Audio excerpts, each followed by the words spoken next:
Greetings, my name is Mr. Israel. I'm the instructional specialist for history and social science for Richmond Public Schools. You probably remember me from a couple of weeks ago. I'm excited to share with you some of the information today, and if you're ready, I'd like to share my screen with you. Okay, great. This is our grade 6 history and social studies Understanding Us series, and this is our weekly dive into historical skills and thinking. I have a question for you, and I just want to know, what have you been up to? How have you been? What kind of things have you been doing recently? I'm feeling good myself. Thanks for asking. Today, we're going to talk about Go West, young man, go west. You may have heard that before. Our skill focus is going to be map skills, image interpretation, primary sources, and drawing conclusions. So we're going to focus on skills in that area, okay? Our guiding question for today is, what things influenced many African Americans to leave the South for a new home in the West? Now, you're going to need these items. You can go ahead and take a moment or two and go grab those, okay? Do you have everything you need? Are you ready? All right, let's get started. Okay, first of all, remember, we always start with vocabulary. Vocabulary is so important. Remember, sometimes hearing unfamiliar vocabulary can be like hearing a foreign language, all right? So there are 2 words of the day today. Get ready. Let's practice those. The first word is migration. All right, try it out. Migration. Migration. Okay, now what is migration? Migration can be defined as the act of moving from one place to another. It's that simple. Migration. Now, the next word is exoduster. Yeah, try it out. Okay. Exoduster. The question is, what is an exoduster, and what does that have to do with United States history? Well, an exoduster was an African American who migrated from the South to Kansas in the 1870s. Okay. Now, it's time to do some history. All right, take a look at this image. One of our skills is going to be image interpretation. You've seen this before, right? This is the famous portrait called American Progress. It was a painting of Manifest Destiny. You remember what that is? Manifest Destiny was the belief that it was the destiny of America to expand west, that it actually was the will of God for America to grow as a nation. Well, let's examine this photo real quick. What do you see right here? Yeah, an angel of some sort, right? With some kind of book in its hand. All right, so what would an angel be doing in a painting about America moving west? Now take a look here in the bottom right. Do you see that? Looks like some people have already gotten them some land. They've got their cows working. It looks like they already have land. All right, let's take a look here. Do you see that arrow back right? What is that? Yeah, it's a locomotive. It's the railroad, right? And the trains coming through, which made it possible to get Americans from one point to another much faster than walking or using wagon or horse.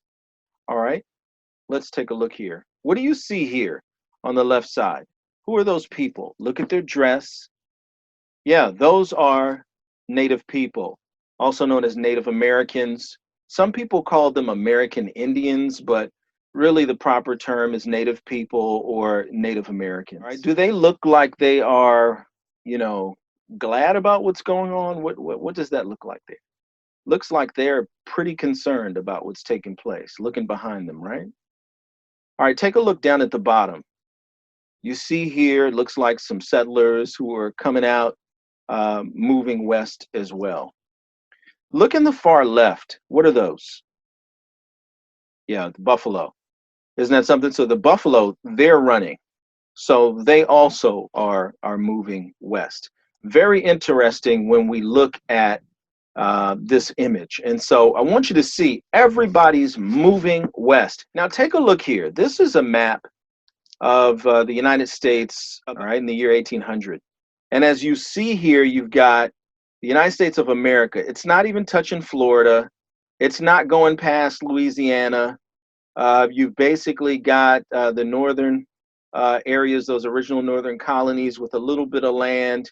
But, you know, the rest of it looks like it's owned by France, right, and Spain. Isn't that very interesting? So that's 1800. Now let's take a look at a map of America today. Do you see the difference? Look at where America was before. Notice the points of gray, right? Now take a look at where America is now. So originally this would have been America right here. This was the United States.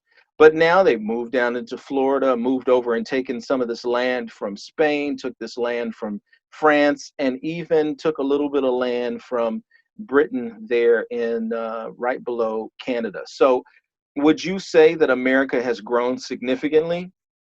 So what direction is Louisiana on this map and New Spain? What direction? Remember your cardinal directions? So those are west. So you see that America grew and is this size because they moved west. Okay, America moved west. Now take a look. Who else is moving west? Well, we've got native indigenous people. You know, here's Little Plume and Yellow Kidney. You may have seen them in a video that we did for 7th grade in the previous week. Here they are in their place of living, and this represents a group of people who were affected by America's move west. That's very important to remember. So let's go back to this image again, okay? So here, who are these people? These are the native indigenous people, all right? Now let's take a look here. Who are these people? These are the white settlers. We see them very clearly. But the question that we have is, where are the African Americans? It looks like they're men, women, Native Americans, etc., but we don't see any African Americans. So what's up with that? Where are the African Americans? Well, that brings us into what we're studying today. This is Benjamin Pap Singleton. He was born in 1809 and died around 1900. He's called the father of the Exodus. And Exodus is a moving out, an escape from one place to another. It's almost like a migration. He's called the father of the Exodus, and he's the leader of a group of people called the Exodusters, who guided hundreds of former slaves to a new life in Kansas. Pap was enslaved originally and ran away after 37 years, escaped the country, and eventually came back. This is Pap Singleton, very important for today's lesson. Now look at this drawing here, okay? This was something that was put out many years ago to actually show Americans about what was taking place with this great exodus. Now, when you look down at the bottom of the screen and you see the name of it, it says Missouri, Remarkable Exodus of Negroes from Louisiana and Mississippi. But the problem is that word Negroes is not an appropriate word for today to refer to people of color or African American people. Remember, over time, people's names change. And so the same way it's not appropriate to refer to an Asian person as Oriental today, because that's just sort of dated and it's a little disrespectful. It's the same way that we don't just call Native people or indigenous people Indians, right? Because we know that that wasn't their original name. We call them Native Americans or Native people or indigenous people. It's the same way that African Americans at one time, you'll see in some of the older writings that they may have been called Negroes or they may have been called colored, but those are not terminologies we use for today. So when you see the term Negro or the term colored, it refers to African American people, but just like the word Oriental or the word Indian by itself, those aren't terms that today are appropriate to refer to those groups of people, okay? Now take a look at this one here. We're going to look at these again, but this is very important.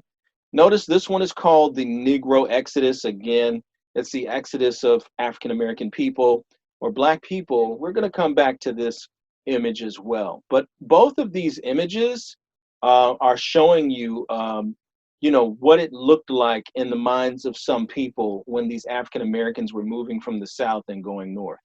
Okay, we'll come back to this. Now take a look. Here's an image actually of what African American children looked like once they got to the West. And so this is a far cry from slavery and the kind of clothing that they would have worn as enslaved people. This is Elsie and Layla Scott, and they're descendants of some of the first exodusters who made it west, right? Okay. Now, why did they leave? Why did African Americans leave? We know that Native people left because they were being pushed out. As the American settlers began moving west, they started moving Native people out. Why did African Americans leave? Because it seems like they weren't leaving at the same time, according to that painting we saw. I want you to think about this question. When slavery ended in 1865, how do you think African Americans were treated by their former enslavers? Right? If you had people in slavery for a period of time and now they're free and they're supposed to be your equals, do you think everybody felt good about that? No. So I want you to think about this question, okay? Now, this is a primary source, and this is very important because this actually is the report and testimony of the Select Committee of the United States, where they investigated the causes of the removal of Black folk, we saw that word again, from the southern states to the northern states. And they interview Pap Singleton, Benjamin Singleton. Take a look here in the yellow, okay?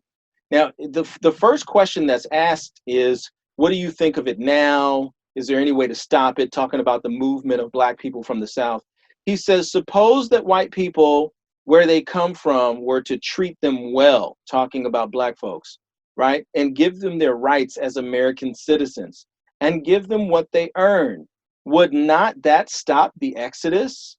Allow me to say to you that confidence has perished and faded away. They have been lied to every year. Every year when they have been going to work, the crops they have said, I will do what is right to you. And just as soon as that man sees everything blooming and flourishing in the flowers and cotton blooms, he will look at the African American person who has been his slave. And when he sees him walk up to take half of the crop, it is too much for him to stand. And he just denies his word. He denies his contract. And we will leave that country and they will leave till this people actually refrains from this way of treatment and gives African American people the right hand of fellowship and acknowledges their wrongs. What Pap is saying here is that African American people in the South, Black people in the South, have been mistreated by their former enslavers, and they were working as sharecroppers, which means they would, take a parcel of land and they would farm on it, and then at the end of the year, they would give some of that to the person they worked for who was the former enslaver, and then they would get to keep some.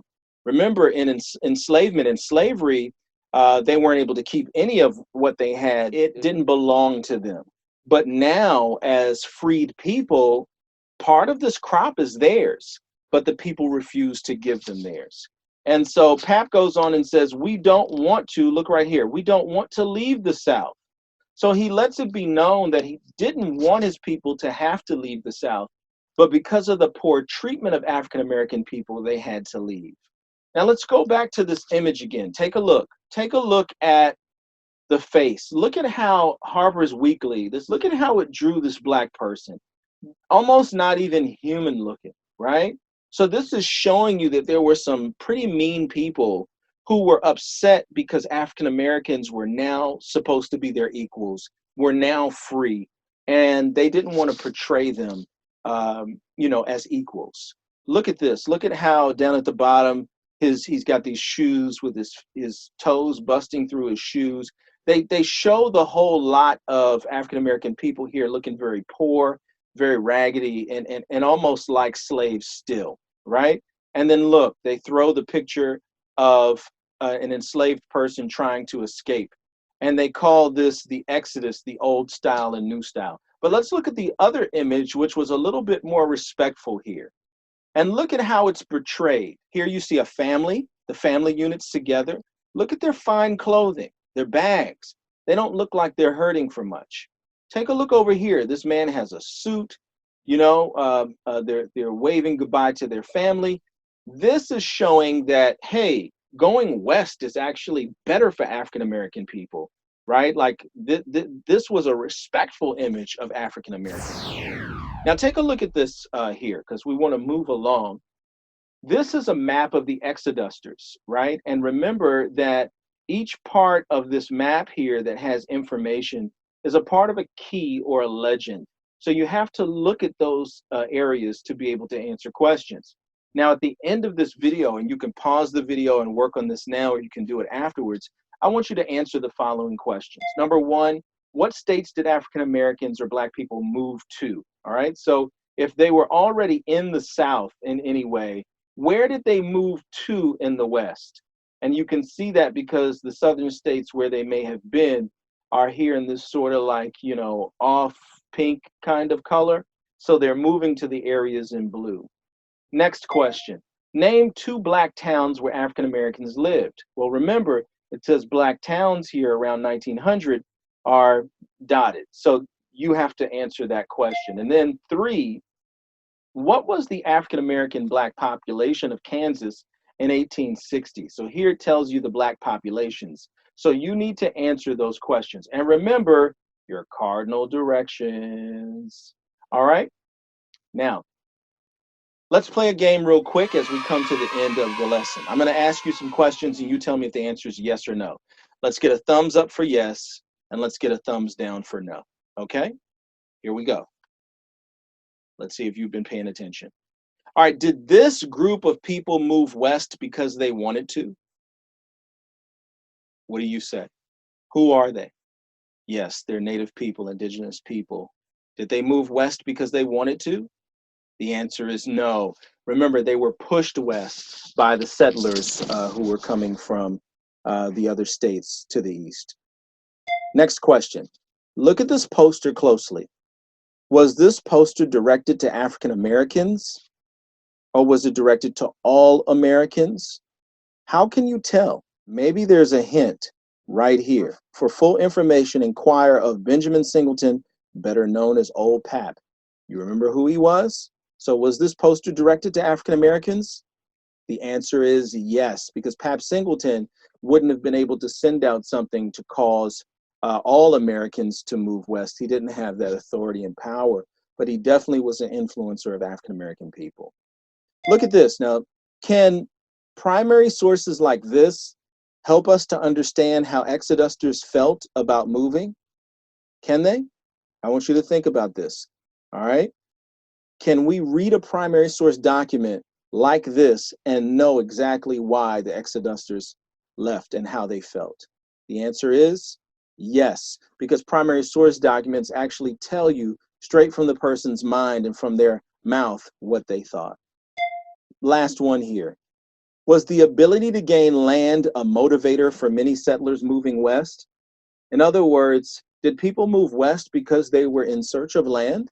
Good soil for wheat, corn, and fruit. Best stock country in the world. Yes or no? Was the ability to gain land a motivator? The answer is yes. How'd you do on that? Did you do pretty good? Congratulations. Now, as we come to the end of our lesson, there's some things we want to remember. Number one, Pap Singleton escaped from slavery after 37 years, fled out of the country. He returned after the emancipation to help his people in the South move to a better place. 2, formerly enslaved people who stayed in the South were mistreated and seldom paid properly for their services, and many could not maintain a reasonable standard of living. And 3, as Americans moved west for land, gold, and opportunity, Native people were pushed further west and were placed on reservations or parcels of land where they had to live separate from everyone else and could not live outside of there without being in danger. Okay, those are 3 things that I want you to consider. Now, let's review, okay? Vocab words and concepts. First of all, what was the main reason for the exoduster migration? Remember, it was because African Americans were being treated poorly in the South, and after slavery was over, they wanted better lives for themselves. Do you remember what the meaning of the word migration is? The movement of one place to another, correct. And what about an exoduster? Right, African Americans who moved from the South seeking a better life to move west. You are correct. And now it's time for your mission. Read the background reading page on PBS that's going to be in your lesson plan. Write down 3 facts which stand out in the reading. And then optional, you may watch the PBS video on Exodusters in order to get more information on the movement in Pat Singleton, okay? And then also on this Thursday, I want you to answer the PBS discussion questions, and they're linked into your lesson concerning the Exodusters. And then you have an option of drawing a picture that represents the migration of these African Americans. Well, look, it's been great being with you today. I've enjoyed. I hope you've learned a little bit today about the Exodusters and about the movement West. And hopefully we'll see each other again. Stay safe. Give a special greeting to everyone in your family from me and all of your teachers here in RPS. Have a great, great week. All right. Bye.